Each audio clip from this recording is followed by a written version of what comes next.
Don't go. Not this.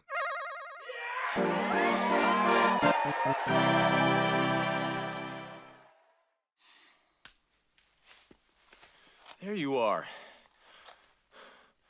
Wow, this would make a great secret hiding place. Dad, May said that she saw a Totoro here. A Totoro? Mm-hmm. Subjectivity. The term used to explain how we as individuals experience the world differently from one another. Subjectivity is rooted in reality itself and how we recognize and comprehend our own existence in a way that creates meaning. Nobody can recall the same experience with the exact same level of detail because everyone has their own personalized way of interpreting any sequence of events through the different ways they recognize various signs and symbols in the world around us.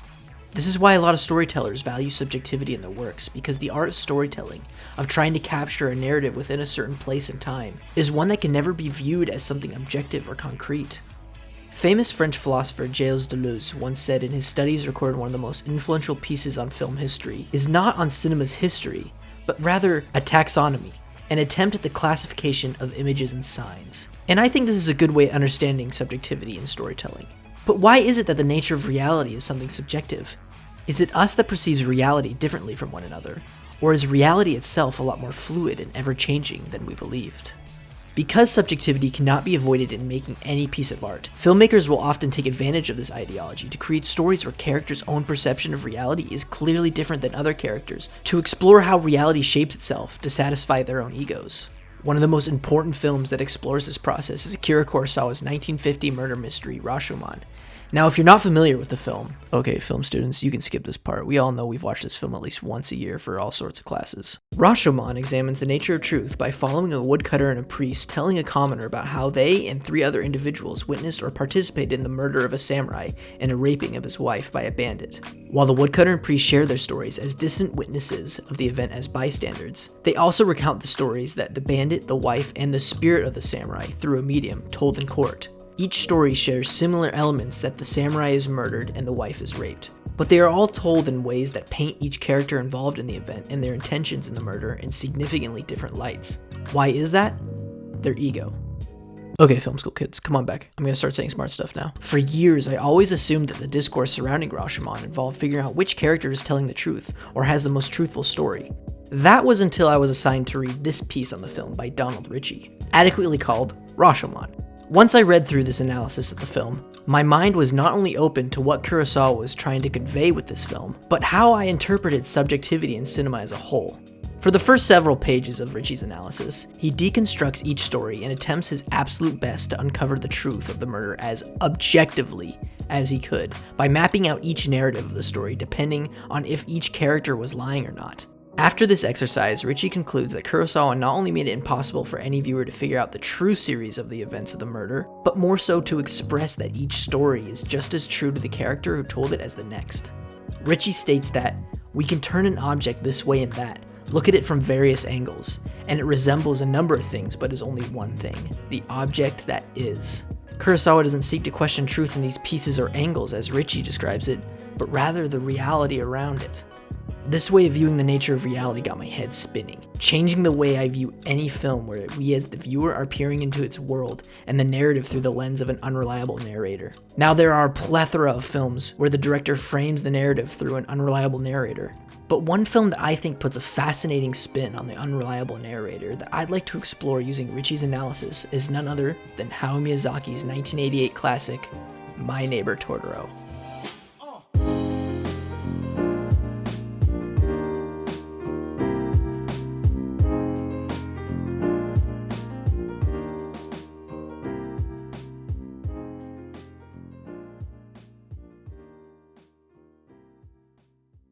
My Neighbor Totoro follows 2 girls, Satsuki and Mei Kusakabe, and their father Tatsuo as they move into an old house to be closer to the hospital where their mother is recovering from tuberculosis. Here the girls discover forest spirits who inhabited the trees surrounding their home, the Totoros.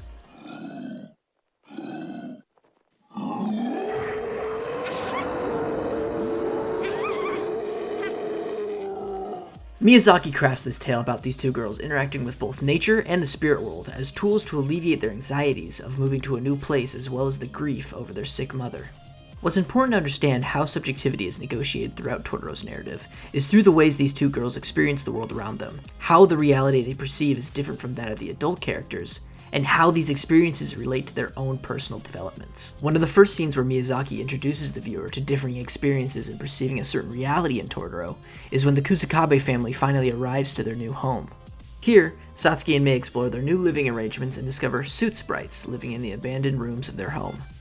Once they explain what they've seen to their father and their new neighbor Granny, Granny explains to them that she too used to be able to see them. So you've seen them too. That's very interesting. So they're a kind of ghost, then? Don't worry, dear. They're nothing to be afraid of. If they decide you're nice people, they won't harm you. And after a while, they'll just go away. I bet they're up in the rafters right now having a talk about whether or not they should move out. This exchange introduces the concept that Pamela Gosson brings up in her piece on Miyazaki, as the filmmaker's synthesis between his artistic and aesthetic philosophy with his ethical, social, and political values.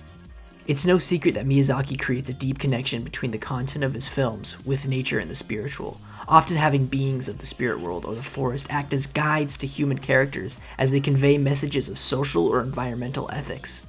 The detail of the dark and weathering home juxtaposed with the simplistic, scribbled puffball creatures creates immediate recognition that we, as the viewer, will be perceiving this world through the lens of a child. Through this introductory scene in Totoro, Miyazaki establishes that spirits will imbue themselves as guides through more personal matters for the characters in the film. The Kusakabe girls are shown to have an implicit fear and anxiety of their new home, but through the common signage of myth and folklore, they're able to get over their fears by creating a reality full of spirits that's just as true to them as the reality their father or granny perceives. Okay, can we talk about the Totoros now? I've been dying to talk about the Totoros. For a film called My Neighbor Totoro, it's surprising how little screen time the film's main fuzzy forest spirits actually take up. But when they do appear in the film, Miyazaki often makes a point to convey that Satsuki and Mei are the only ones who can see them. One of the most poignant scenes that showcase this detail is the iconic tree growing ceremony scene.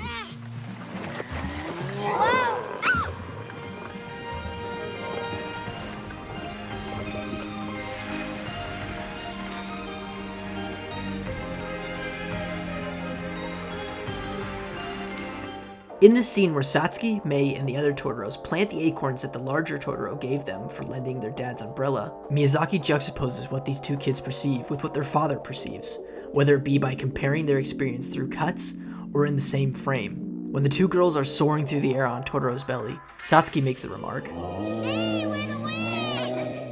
"Wind. One of the most intangible objects one can use in the frame of the film, along with light, and a good tool to use when creating sharp contrasts for such an abstract concept as characters perceiving different realities." The wind can be seen this way again when the cat bus takes Satsuki to Mei, as it zooms through the fields of the Japanese countryside, showing farmers not being able to see Satsuki or the cat bus. But again, these scenes aren't asking you to ponder if they're really happening or not, because reality's intangibility and fluidity is paralleled with these characters' process of emotional healing. In the scene following the tree ceremony, Satsuki and Mei are picking vegetables with Granny and discussing how the veggies will help their mother get better. It's important for this scene to follow the tree ceremony because this ceremony implies that the Totoros are essentially teaching these girls the power of nature and how they should rely on it to help them through their process of grieving. It's also important that the Totoros didn't directly give the girls this conclusion. In Susan Napier's book on the director, Miyazaki World, A Life in Art, she details how My Neighbor Totoro implements certain therapeutic responses to trauma by providing a sense of safety, calm, and connectedness, teaching coping skills, and inspiring active rather than passive behavior in response to trauma. Miyazaki himself delivers a similar message in an interview in the book Starting Point, 1979 to 1996, where he mentions Totoro's aid upon the kids is simply by existing, regardless of how attached they are to other characters' personal realities.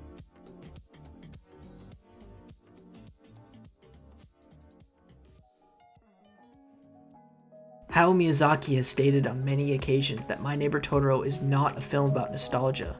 And while this film gives me the fondest memories of slipping into sleeping bags with my sister and our cousins, and watching this film in the late hours of the night when we were kids, as well as the film now reminding me that I used to believe that there were Pokemon hiding in the old garage of my childhood home, I have to agree with him. Totoro doesn't necessarily welcome its viewer into a world of childlike wonder, but rather conveys the mind of a child and the reality they create around them. Miyazaki doesn't have the viewer question the reality the characters are perceiving, but rather try to convince them that the differing realities these kids are experiencing are just as real and valid to them as the adults.